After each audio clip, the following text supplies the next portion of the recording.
In this video, we'll show you how to change your password in Windows 11. If you find this helpful, don't forget to like and subscribe for more guides. Whether you're updating your password for security reasons or just because you want to change it, we'll walk you through the process step by step. Your password is important because it's used to log into your computer and authenticate various actions, like revealing saved passwords in Google Chrome. So let's get started. Step 1. Open Settings. Start by clicking the Start button at the bottom of your screen. Then, select Settings. Step 2. Find your account. In the Settings window, look at the top left to find your account.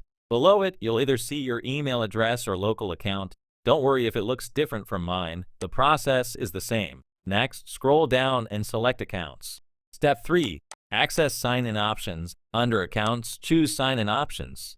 Step 4. Change Password. Now, look for Password.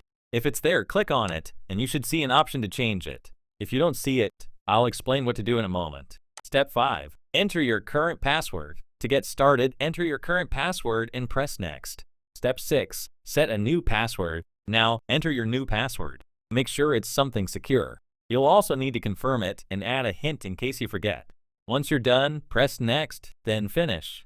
Your password is now changed.